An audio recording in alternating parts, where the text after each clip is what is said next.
नमस्कार दोस्तों, स्वागत है आप सभी को हमारे चैनल में। दोस्तों, इस वीडियो के माध्यम से आप जानेंगे पशुओं के लिए विटामिन ई क्या है और इससे सारे रिलेटेड फायदे और नुकसान, ये सारी चीज़ आप जानेंगे इस वीडियो में। तो दोस्तों, सबसे पहले जानेंगे पशुओं के लिए विटामिन ई क्या है। तो विटामिन ई पशुओं के लिए एक महत्वपूर्ण पोषक तत्व है जो उनकी प्रतिरक्षा प्रणाली, प्रजनन क्षमता, मांसपेशियों के विकास और त्वचा स्वास्थ्य को बनाए रखने में मदद करता है। यह एक एंटीऑक्सीडेंट की तरह काम करता है जो शरीर में फ्री रेडिकल को नियंत्रित करके कोशिकाओं को नुकसान से बचाता है। अब दोस्तों जानेंगे नंबर 2 प्रश्न का उत्तर, जैसे पशुओं में विटामिन ई के क्या क्या फायदे हैं।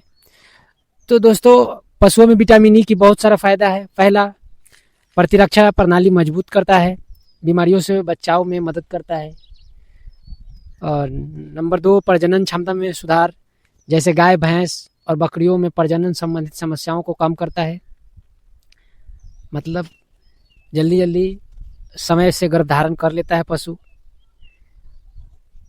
अब नंबर 3, मांसपेशियों को मजबूत बनाता है, जैसे नवजात और वयस्क पशुओं की मांसपेशियों को विकसित करने में मदद करता है।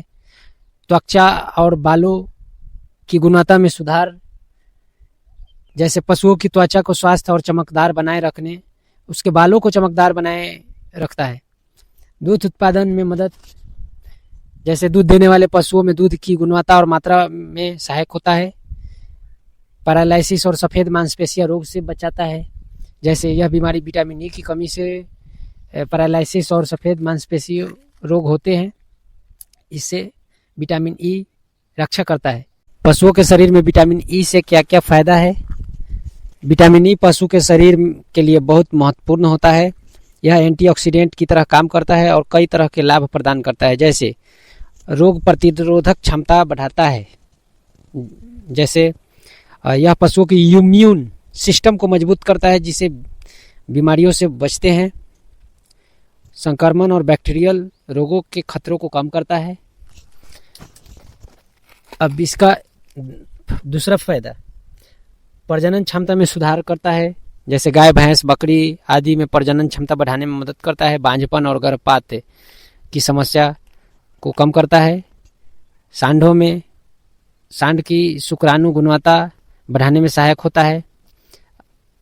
अब नंबर 3 लाभ है, मांसपेशियां और हड्डियों को मजबूत करता है, जैसे विटामिन ई मांसपेशियों को मजबूत करता है और पशुओं को स्वस्थ और ताकतवर बनाता है। हड्डियां और जोड़ों की मजबूती में मदद करता है, जिससे लंगड़ापन कम होता है। अब लाभ 4, दूध उत्पादन बढ़ाता है, जैसे दूध देने वाले पशु गाय, भैंसों के दूध उत्पादन और गुणवत्ता में सुधार करता है। मस्टाइटिस थाइनल रोग जिसे कहते हैं के खतरे को कम करता है। त्वचा और बालों के लिए भी फायदेमंद है, जैसे त्वचा और बालों की चमक को बनाए रखता है, जिससे पशु को देखने में अच्छा लगता है, मतलब पशु देखने में हम लोगों को अच्छा लगता है। घाव भरने की प्रक्रिया को तेज करता है, मतलब घाव जो भी होता है उसको जल्दी से भर देता है। अब लाभ 6, ऑक्सीकरण को रोकता है, शरीर में जैसे फ्री रेडिकल से बचाव करता है, जिससे कोशिकाओं की उम्र बढ़ती है और पशु लंबे समय तक स्वस्थ रहते हैं। अब लाभ 7, न्यूमोनिया और अन्य फेफड़ों से जुड़ी बीमारियों से बचाव, जैसे नवजात पशुओं में न्यूमोनिया और सांस संबंधित रोगों से बचाव में मदद करता है। विटामिन ई की कमी से पशु के शरीर में कौन कौन से रोग होते हैं।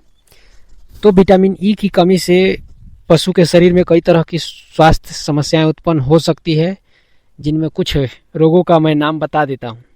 जैसे पहला, मांसपेशियों से संबंधित समस्याएं आ जाती है, जैसे यह रोग बछड़ों और मेमनों में अधिक पाया जाता है। इसमें मांसपेशियां कमज़ोर हो जाती है, लड़खड़ाकर पशु आपको चलते दिखाई देगा, खड़े होने में दिक्कत होता है, मांसपेशियों में सूजन हो जाता है, ये सब आदि लक्षण दिखाई देते हैं। अब नंबर 2, प्रजनन संबंधी समस्याएं होती है, जैसे गर्भधारण में दिक्कत, इनफर्टिलिटी में, गर्भपात या मृत बच्चे पैदा होते हैं।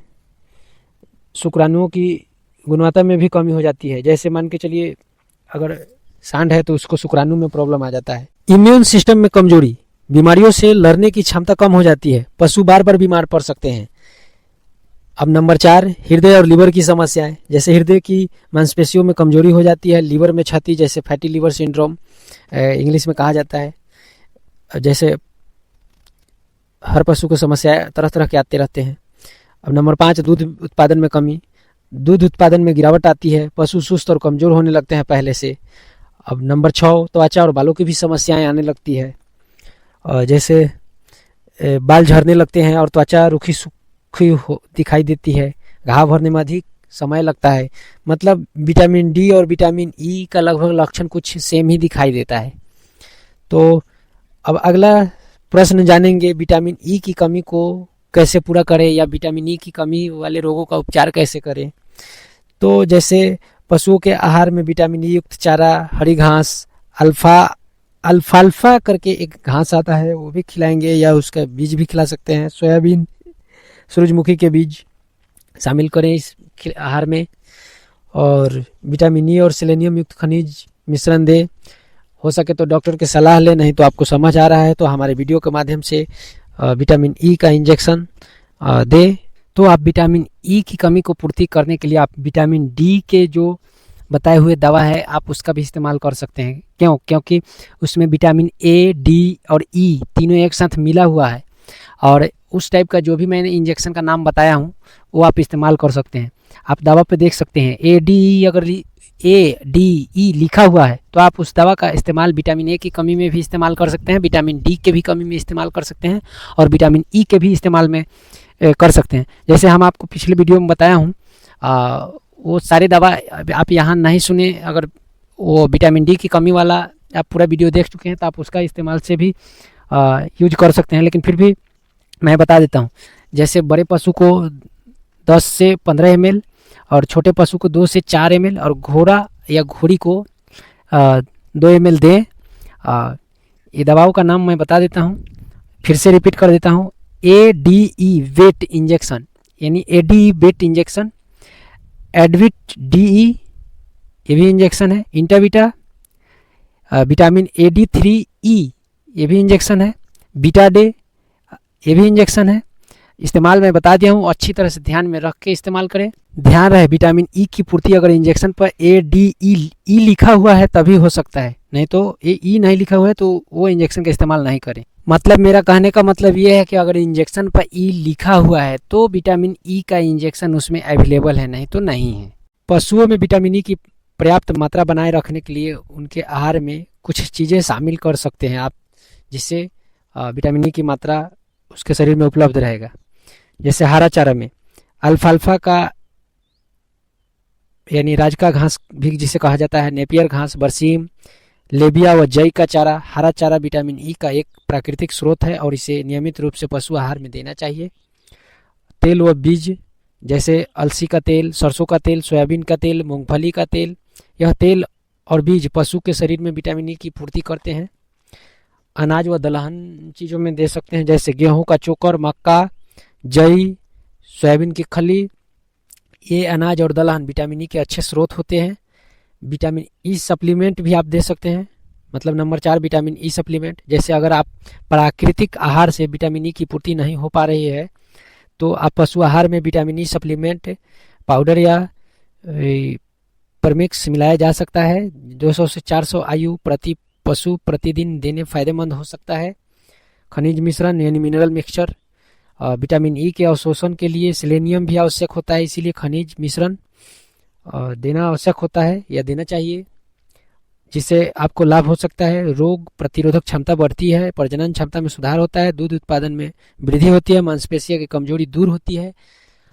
अगर आपको कुछ लक्षण जैसा दिखाई देता है तो आप पशु चिकित्सक से सलाह ले सकते हैं, नहीं तो हमारे वीडियो के आधार पे आप अपने पशुओं की इलाज कर सकते हैं। लेकिन हाँ, हमारा आपसे हाथ जोड़ के अनुरोध रहेगा, समझे तभी दवा का इस्तेमाल करें, नहीं तो छोड़ दें। अब दोस्तों इस वीडियो का समापन हम यहीं करते हैं। हो सकता है तो आप चैनल को सब्सक्राइब कर लीजिए, वीडियो को लाइक कर दीजिए, शेयर आपकी मर्जी है तो कर भी दीजिए, इसमें कोई पैसा नहीं लग रहा है। धन्यवाद।